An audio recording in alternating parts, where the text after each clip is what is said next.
বাবা তোর মামাই বলে তোর মোবাইলে 1,000 টাকা পাঠাইছে, তো বিকাশ দোকানটা তুলে নিয়ে আয়। মা এই সময় আবার দোকানে যাবো। আব্বা আমি তোমার টাকাটা সেন্ডমানি করে দেই, তুমি মারে ক্যাশে দিয়ে দাও টাকাটা।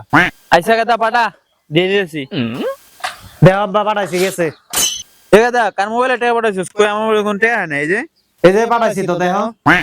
কষ্টের কথা কি কম বন্ধু, তোর বউটার দেখে এলাম কত সুন্দরী রে, আর আমার বউটার কথা কইছিস না, চেহারা একবারে নষ্ট হয়ে গেছে রে। কি মনে হয় এটা করা লাগবে। আরে গেদা তুই এটা করছস কি? আব্বা ভুলে 2,000 টাকা গেছে গা, 1,000 টাকা দেও আমারে, আর 1,000 টাকা আমারে দিয়ে দিও। ঠিক আছে। এলে দাও আমার 1,000 দাও। কই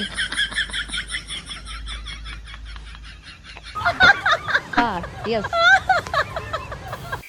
আরে আল্লাহ, সব মুসিবত কি খালি আমার উপরে আয়?